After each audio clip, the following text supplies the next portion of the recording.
சங்கர் சார்ட்ட கதை சொல்கிறதுக்கு வாய்ப்பு கிடைச்சிச்சு. கதை சொல்கிறோம், ஒரு வேளை அவர் பிடிக்கலன்னு சொல்லிட்டாருன்னா ஊருக்கு போயிடலாம். இதுதான் என்னுடைய கடைசி வாய்ப்பாக இருந்தது. நான் வெயில் கதையை அவருக்கு நரேட் பண்ணுறேன். அவருக்கு பிடிச்சிருந்துச்சு.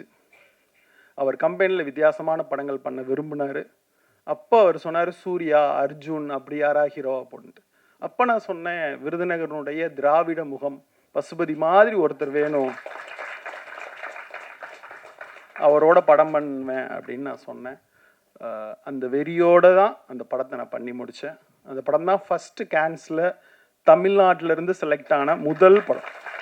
அங்காடி தெரு அப்படிங்கிற ஒரு ரங்கநாத சீட்டை மட்டும் மனசுக்குள்ளே கற்பனை பண்ணிக்கிட்டு அந்த தெருவுக்குள்ளே முன்னும் பின்னுமாக ஒரு வருஷம் நடந்துக்கிட்டே இருந்து ஒரு கதை எழுதினேன்.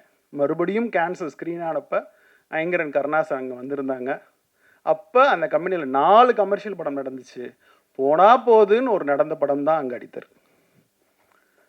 ஸோ அந்த படம் ஆஸ்காரில் ஃபைனல் ரவுண்டில் பீப்ளி லைவாக அங்காடி தெருவா ஆஸ்காருக்கு போகிற படமாக அந்த படம் இருந்தது. இந்தியன் மனோரமா செலக்ட் ஆச்சு, நிறைய விருதுகள் வாங்கி தந்துச்சு.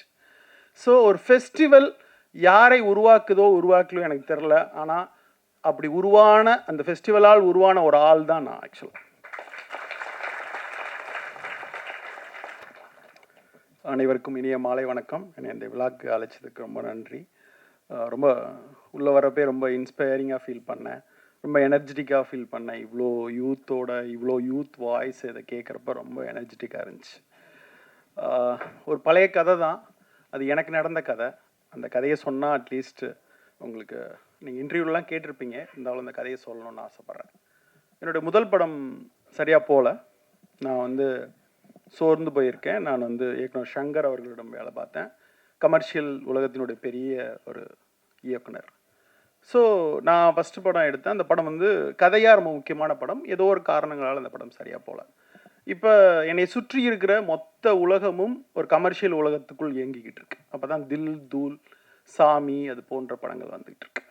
அப்போ ஒரு நாள் நைட்டு எங்கள் வீட்டில், ஏன்னா எனக்கு அப்போ 31 இயர்ஸ் ஆயிடுச்சு, மேரேஜ் ஆகலை அப்படின்னு ஒரு கடுமையான பொருளாதார நெருக்கடி இருந்த காலம். அப்போ நான் ஒரு நாள் ராத்திரி உட்காந்து, நீ எதுக்கு சினிமாவுக்கு வந்த, எதை பார்த்து சினிமாவுக்கு வந்த, எதுக்காக சினிமாவுக்கு வந்த அப்படிங்கிற கேள்வியை எனக்குள்ள நானே கேட்டுக்கிட்டேன்.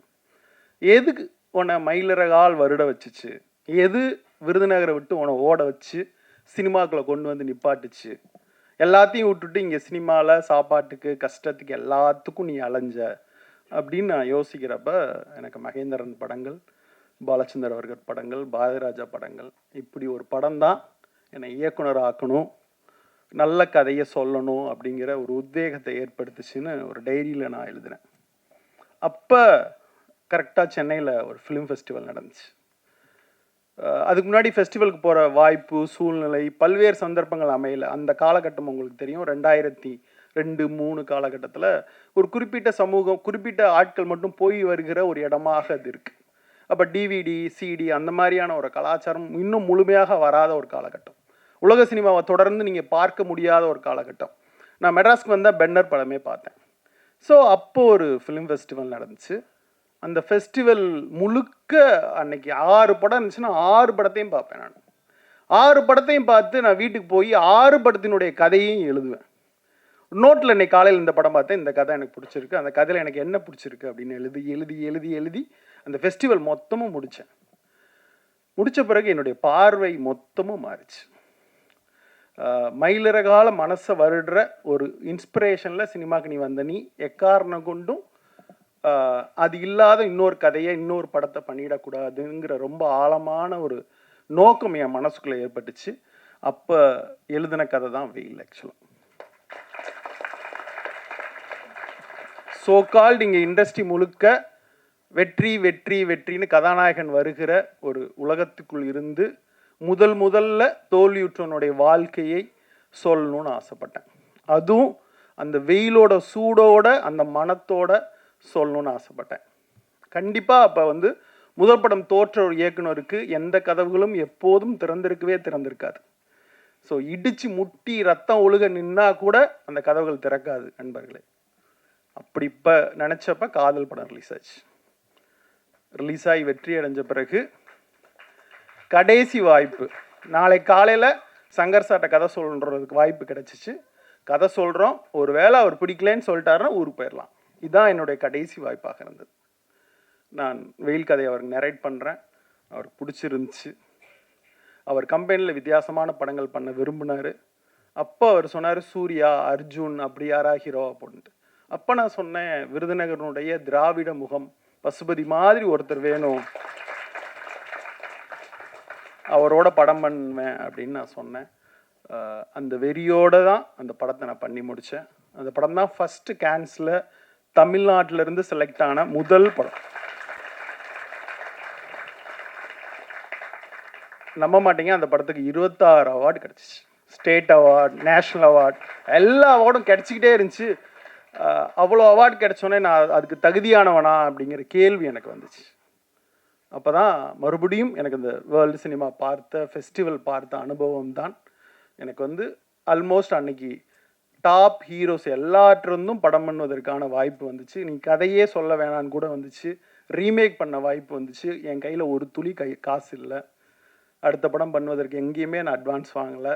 அங்காடி தெரு அப்படிங்கிற ஒரு ரங்கநாத சீட்டை மட்டும் மனசுக்குள்ளே கற்பனை பண்ணிக்கிட்டு அந்த தெருவுக்குள்ளே முன்னும் பின்னுமாக ஒரு வருஷம் நடந்துக்கிட்டே இருந்து ஒரு கதை எழுதினேன்.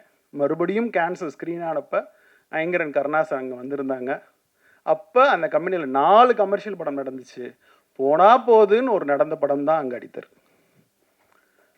ஸோ அந்த படம் ஆஸ்காரில் ஃபைனல் ரவுண்டில் பீப்ளி லைவா அங்காடி தெருவா ஆஸ்காருக்கு போகிற படமாக அந்த படம் இருந்தது. இந்தியன் மனோரமா செலக்ட் ஆச்சு, நிறைய விருதுகள் வாங்கி தந்துச்சு. ஸோ ஒரு ஃபெஸ்டிவல் யாரை உருவாக்குதோ உருவாக்கலையோ எனக்கு தெரில. ஆனால் அப்படி உருவான அந்த ஃபெஸ்டிவலால் உருவான ஒரு ஆள் தான் நான் ஆக்சுவலாக. ஸோ ஃபெஸ்டிவல் யாரோ ஒருவருக்கு ஒரு கதவை திறந்து வைக்கும்னு நான் ரொம்ப ஆழமாக நம்புகிறேன். ஸோ நினைக்கிறேன், அதை நான் ஒவ்வொரு நாள் நினச்சிட்டு இருக்கேன். அப்புறம் இதுக்கு முன்னாடி வந்து ரஞ்சிதா வர்றதுக்கு முன்னாடி வந்து தலித் பற்றிய பார்வை, ஜாதி பற்றிய பார்வை, இல்லை அதிகாரம் பற்றிய பார்வை இங்கே தமிழ் சினிமாவில் வேற ஒன்றாக இருந்தது. நிஜமாவே நாகராஜ் மஞ்சுளே வந்த பிறகு, ரஞ்சித் தமிழுக்குள் வந்த பிறகு, மாரி செல்வராஜ் உள்ள நுழைந்த பிறகு நான் வந்து அந்த மொத்த பார்வையும் மாறியது. ஆக்சுவலாக வெயிலில் நான் வந்து ஒரு பன்னி மேய்க்கு வரை வில்லனா சித்தரித்ததுக்கு இந்த மேடையில் நம்ம பகிரங்கமாக மன்னிப்பு கேட்க தயாராக இருக்கோம். ஸோ நாம் சித்தரிக்கிற ஒவ்வொரு கதாபாத்திரமும் ஒரு சிறுபான்மையினராக இல்லை தலித்தாக இருந்து விடக்கூடாது அப்படிங்கிற கூடுதல் கவனம், இருபாலினரத்தை, மூன்றாம் பாலினரை எப்படி ட்ரீட் பண்ணணுங்கிற ஒரு கவனத்தை மிக கூர்மையாக ரஞ்சித் தன்னுடைய கமர்ஷியல் படங்கள் வாயிலாக எடுத்து வந்தது மிகவும் முக்கியமான விஷயமாக இருக்கிறது. அந்த மாற்றம் வந்து மிக முக்கியமான மாற்றம். மொத்த தமிழ் சினிமாவிலே அது மாறிடுச்சு. இப்போ வந்து ஒரு பெரிய படத்தில் ஒரு சின்னதாக ஒரு சாலையில் வேலை செய்பவரை குறை சொன்னால் கூட ஃபேஸ்புக்கில் ஒரு 10 பேர் எழுதுகிற அளவுக்கு அரசியல் படுத்தப்பட்டிருக்குது. கலையினுடைய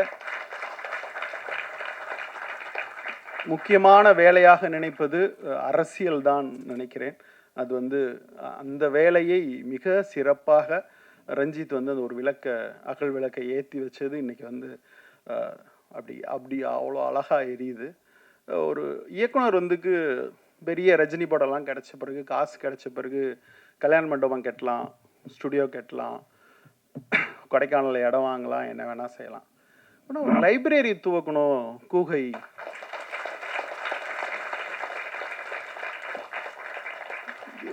எவ்வளோ பெரிய விஷயம். நான்லாம் வேலை பார்த்துட்டு இருந்தப்போ, அஸ்னேட்டராக இருந்தப்போ எனக்கு 1500 சம்பளம் இருக்கிறப்ப 1200 புக்கு வாங்கி வீட்டில் வாங்கி படிப்பேன். எந்த புக்கு கடை இப்போ லைப்ரரியில் பார்த்தா நம்ம விரும்புகிற புஸ்தகம் லைப்ரரியில் இருக்காது.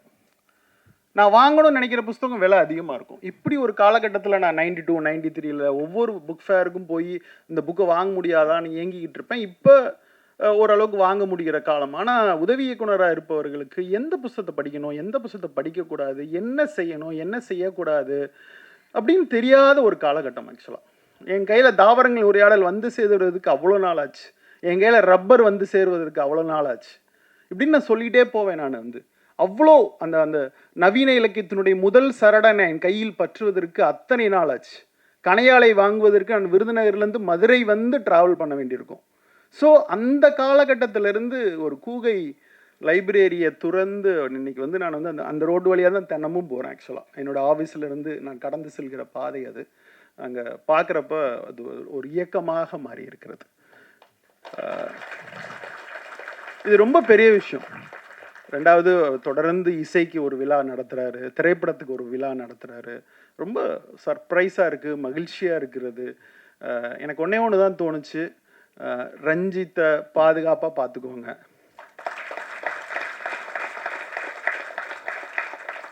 அப்படிதான் தோணுச்சு. ரொம்ப மிக அன்போடு மேடையில் நிற்பதற்கு மிகவும் மகிழ்ச்சியோடு நான் இருக்கிறேன். கவனமாக இந்த அரசியலை நம்ம படங்களில் சொல்லணுங்கிற கட்டாயமும் இருக்கிறது. லப்பட்டா லேடிஸ் ஆஸ்காருக்கு போகிறப்ப அதுக்கு எதிராக ஒரு குரலை கூட நம்ம வந்து எழுப்புற இடத்துல இருக்கணும். இப்போ வந்து விஸ்வா சொன்னாங்க, கொட்டுக்காளி வந்தப்போ எனக்கு அவ்வளோ வேதனையாக இருந்தது. அதுக்கு எதிராக ஒரு குரல் வந்தப்போ அது யார் பார்க்கணும் யார் பார்க்க வேணாங்கிறது ஒரு இயக்குனர் சொன்னப்போ எனக்கு வந்து அவ்வளோ கோபமாக இருந்துச்சு. ஸோ அது மாதிரி நம் எதிரான குரலை மிக கவனமாக பதிவு செய்ய வேண்டும். இன்னொரு முக்கியமான விஷயம், இன்றைக்கி தமிழ் சினிமா மிகவும் மிகவும் மிகவும் மோசமான ஒரு காலகட்டத்தில் இருக்கிறது.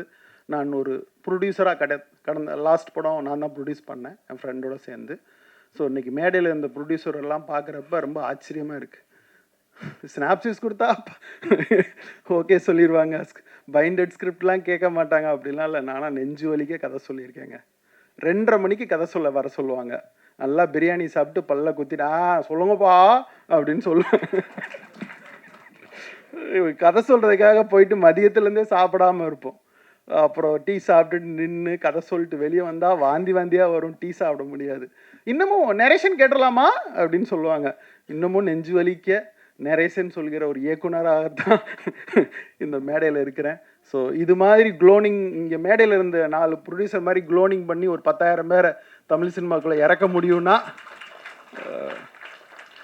தமிழ் சினிமா மலர்ச்சியாக மாற வேண்டிய காலகட்டம் வரும் நான் நம்புகிறேன். இது எல்லாத்தையும் தாண்டி நம்மளுடைய ஃபஸ்ட் லுக், நம்மளுடைய ப்ரெசன்ஸ், எப்படி ப்ரெசன்ட் பண்ணுறோம், எந்த கதை வயபிலிட்டியாக மாறுது இப்படின்னு பல்வேறு விஷயங்கள் இருக்குது. இன்றைக்கி தினத்தந்தியில் நீங்கள் பேப்பர் எடுத்து பாருங்கள், வெள்ளிக்கிழமை 12 படத்தினுடைய குவார்டர் பேஜ் விளம்பரம் வருது. அதில் ஒரு விளம்பரம் மட்டும் ஒழுங்காக டிசைன் பண்ணப்பட்டிருக்கு. மிச்ச படத்தை ஆடியன்ஸ் ஏன் போய் தேட்டரில் பார்க்கணும்? இப்படி ஒரு நிலைமை உங்களுக்கே தெரியும். இந்த மாதிரி பல்வேறு விஷயங்கள் நீங்களே அண்டர்ஸ்டாண்ட் பண்ணிக்க முடியும். ஆனால் இன்றைக்கி 2 தயாரிப்பாளர் சங்கங்களுக்குள்ள சண்டை, பெப்சி ஒத்துழைக்க மாட்டேங்குதுன்னு இன்றைக்கி வெளியே இருக்கிற பிரச்சனையெல்லாம் பார்த்தா ஓடிடி வாங்க மாட்டேங்குது படத்தை, தேட்டருக்கு போனால் ஷோ நம்மளுக்கு கொடுக்க மாட்டேன்றாங்க, ஷோ கொடுக்கலைன்னா ஷோ கேன்சல் ஆகுது. இப்படின்னு இங்கே இருக்கிற பிரச்சனை படம் எடுக்கவே விடாத அளவுக்கான பிரச்சனையில் டூரிஸ்ட் ஃபேமிலி மாதிரி ஒரு ட்ரெய்லர் பார்த்தேன். பிரமாதமாக இருந்துச்சு. எனக்கு ட்ரெய்லர் பார்க்குறப்ப அவ்வளோ ஒரு சின்ன ஒரு சீனை காமிக்கிறப்பவே அவ்வளோ அழகாக இருந்துச்சு. ஸோ அந்த மாதிரி சின்ன படங்கள், கொட்டுக்காளி போன்ற ஒரு அழகான ஒரு மலர் தொடர்ந்து மலரட்டும். என் மனமார்ந்த வாழ்த்துக்கள்.